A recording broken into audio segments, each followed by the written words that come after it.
Professora Valdiana Gomes, mais uma videoaula, produção textual, redação.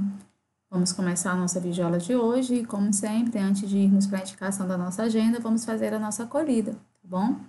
E essa acolhida é um momento de reflexão, um momento em que a gente se apropria de alguma mensagem que nos dê um alento, né, em momentos tão difíceis. Então, vamos lá. A mensagem, ela diz luz suficiente, né? Às vezes, toda a luz que tenho ilumina apenas o lugar onde estou, ou só um passo à frente. Deus me dá apenas a luz que preciso no momento em que preciso.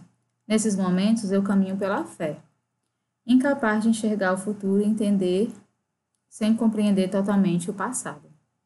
Deus me deu a luz que preciso, e por essa razão sei que devo rejeitar o medo e a dúvida que ameaçam me assombrar. Tenho de escolher estar contente onde estou, permitindo que Ele me leve para onde preciso ir. Caminho adiante, dando um passo de cada vez, confiando totalmente que a luz que Deus derrama sobre o meu caminho é tudo o que eu preciso. Né? Então, essa é a mensagem que abre, né, a nossa videoaula de hoje, tá bom? Então, a gente tem aí a correção da atividade presente no Português Linguagem, página 224 a 229, tá certo? Em seguida, a gente faz aí uma apresentação, né, articulação 1, e fica como sugestão a resolução da página 229 a 232, certo? Então, vamos aí à correção da 224 a 229. Você vai ler, né, a seguir uma dissertação escolar, um tipo de texto argumentativo frequentemente solicitado nas escolas, em exames e em concurso. O texto foi produzido por um candidato no exame vestibular de Engenharia Química da Unicamp, que solicitou a produção de uma dissertação cujo ponto de partida deveria ser a seguinte afirmação do filósofo: a mudança é inevitável, mas o progresso é uma questão controversa. O texto ele já foi lido, né, na aula 13, e agora a gente vai para a correção, começando na página 225. O texto dissertativo escolar geralmente apresenta uma estrutura organizada em 3 partes: a introdução, na qual é apresentada a ideia principal ou tese, o desenvolvimento, que fundamenta ou desenvolve a ideia principal, e a conclusão. A. Identifique os parágrafos que constituem essa parte. Você vai lá, né, e responde, deve já ter respondido. A introdução é constituída pelo primeiro parágrafo, o desenvolvimento pelo segundo, terceiro, quarto e quinto parágrafo, a conclusão pelo sexto. Bom, mais uma vez, a introdução é constituída pelo primeiro parágrafo, o desenvolvimento pelo segundo, terceiro, quarto e quinto. Qual a ideia principal ou a tese defendida pelo autor na introdução? A ideia de que o mundo em que vivemos muda com certeza, mas não temos como saber se essa mudança é ou não benéfica. Né? Então, perceba aí, né, essa observação feita. O desenvolvimento é construído em 4 parágrafos. A. Que aspecto da tese é desenvolvido no primeiro desses 4 parágrafos?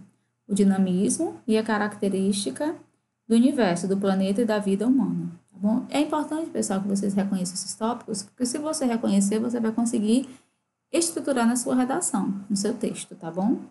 Que aspecto é abordado nos outros 3 parágrafos? A dificuldade de saber se a mudança é benéfica ou não, tá bom? Os argumentos utilizados para fundamentar a tese podem ser de diferentes tipos: exemplos, comparações, dado histórico, dado estatístico, pesquisa, causas socioeconômicas ou culturais, depoimentos, enfim. Tudo que possa demonstrar que o ponto de vista defendido pelo autor tem consistência. Quais esses tipos de argumento o autor utilizou em cada um dos parágrafos do desenvolvimento? No primeiro parágrafo do desenvolvimento, utilizou exemplo e alusão histórica. No segundo, citação e alusão histórica à Revolução Industrial. No terceiro, citação e exemplo à Lagoa. No quarto, exemplo à relação de causa e efeito.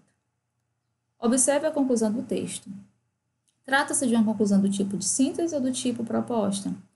Do tipo síntese, né, pessoal? Ele não propõe tudo, ele sintetiza, ele fundamenta de acordo com uma temática a ser explorada. Observe o título do texto. Você o considera adequado? Sim ou não?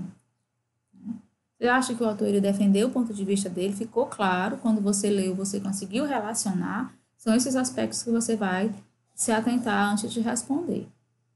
Observe a linguagem do texto. Que variedade linguística foi empregada? A norma padrão, né? Nós não vimos gírias, nós não vimos marcações da fala, um texto que realmente cumpre e representa a norma padrão. A linguagem tende à pessoalidade ou à impessoalidade? Tende à objetividade ou à subjetividade? Aí você vai dizer, ele é impessoal e ele é objetivo. Aí você vai pegar as principais características, tá certo? Que você vai ter. Aí você pode dizer, né? Você pode montar um quadro síntese, que você vai dizer que explica o desenvolvimento do tema proposto, analisa sobre determinado ponto de vista. Quem escreve, né, foi um aluno candidato. Quem lê foi o professor, examinador, corretor, como vocês preferirem. O suporte, onde foi escrito na folha de papel. O tema, né, são relevantes no momento, certo? Geralmente causando divergências, né, diferentes opiniões. Ela apresenta 3 partes, tá certo? Ideia principal ou tese. Desenvolvimento, contando argumentos que sustentam a ideia principal. A conclusão. A linguagem deve estar de acordo com a norma padrão, tá certo? E ele tendeu à impessoalidade e foi objetivo. E a presente da terceira pessoa do singular, tá bom? Aí nós temos aí essa observação, né? Que ele diz assim: nas escolas tradicionais tem se desenvolvido o trabalho com a dissertação, um tipo de texto que costuma ser exigido em exames de seleção, como os concursos públicos, os vestibulinhos e os vestibulares. A rigor, dissertar significa explanar um tema, isto é, desenvolver pormenorizadamente um assunto. Em princípio, não é obrigatório tomar posição diante do tema, porém, como os temas propostos quase sempre são polêmicos, o candidato geralmente é orientado para se posicionar e defender um ponto de vista. Em outras palavras, ele deve argumentar. Por essa razão, estamos chamando esse tipo de texto dissertativo argumentativo. Aí aqui a gente pede para que você acha que o Brasil, na página 226, existe preconceito racial? Infelizmente. Se sim, acha que ele é assumido ou ele é enrustido? Não é? O que é enrustido, professor? Ele não é claro, né? Ele não é exposto. Geralmente as pessoas têm, mas elas não assumem. Né? Aí de todos os textos tem aí racismo, estou fora, somos todos iguais. Né?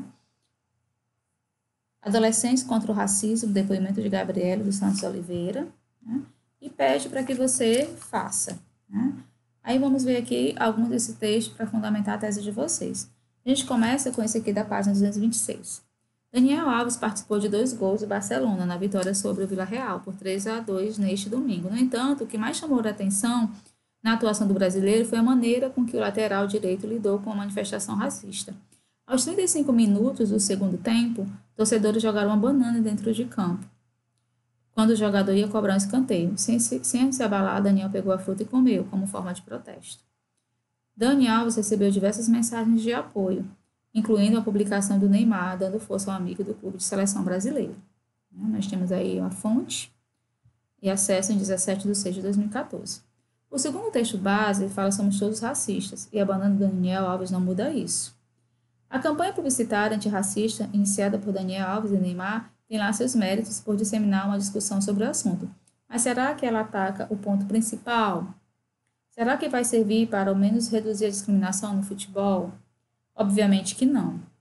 A estrutura do futebol é racista, e ela é racista porque nós, homens que a construímos, somos racistas. Né? Então é importante você se assumir como racista e entender que isso não é benéfico. Né? Tem que ser uma cultura de desfazer essa construção que foi dada ao longo do tempo. Olhe, por exemplo, para o presidente da FIFA. Seus antecessores sempre foram brancos de elite de seus países. Negros só ocupam posições laterais no poder.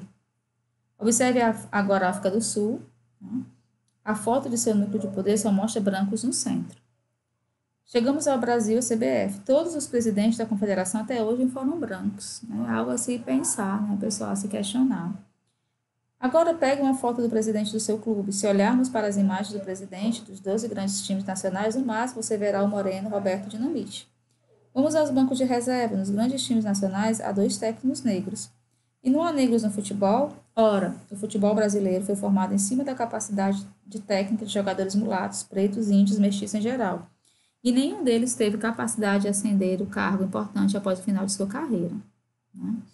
Ou o caminho estava barrado por uma estrutura arcaica e racista. Né? Quando linchamos o racismo no estágio, tentamos esconder o que também está em nós, ainda que escondido, porque fomos nós que construímos essa estrutura discriminatória do futebol mundial, como reflexo do que fazemos na sociedade inteira. E por mais que nos esforcemos por mudanças, continuaremos a ser racistas por longo tempo, de barriga cheias de bananas ou não. Né? Aí, adolescente contra o racismo, você deve ter feito seu texto, deve ter enviado lá na plataforma, né, para que eu possa ter visto. Enviado também a foto do rascunho, tá certo? Que ele é importante, tá bom? Então, você vai, antes de enviar, você deve ter passado a limpo, se ele representava o seu posicionamento, se tem a ideia principal que resume o seu ponto de vista, tá? Se a conclusão realmente finaliza o texto, se a linguagem está de acordo com a norma padrão, se apresenta um título convincente, né, convidativo, instigante à leitura do que você foi. Lembrando que não é para você colocar no seu texto nada do que está proposto aí. Eles são apenas textos motivadores, né? Eles vão apenas motivar, eles vão apenas fazer com que você se intere do assunto antes de dar verdadeiramente a sua opinião, tá certo? E para a próxima aula, né, a gente começa com a articulação 1, a força da palavra na publicidade, tá certo? Então, tudo de bom para vocês, boa leitura aí da página 229, tá certo? É que é essa articulação, tá bom? Aí nós vamos ter aí, para ajudar, né, que ao nos depararmos com essa palavra, logo nos remete à escrita, que por sua vez requer determinadas habilidades por parte do emissor. Nesse sentido e sobretudo, né, partindo de pressuposto de que, independentemente de qualquer que seja a finalidade discursiva a que se preste um determinado texto, se deve ser claro, preciso, objetivo para quem o lê, tá bom? Aí tem a articulação 1, né, que vai ser aí o pano de fundo para que você resolva essas questões da página 230, tá bom? Então, na próxima aula, a gente volta, né, com essa correção, tá certo? Da página 230, tá bom? Então, a gente encerra assim a nossa videoaula. Espero que vocês tenham gostado, né, da atividade proposta. E na próxima aula, a gente começa com essa correção da página 230. Um abraço carinhoso.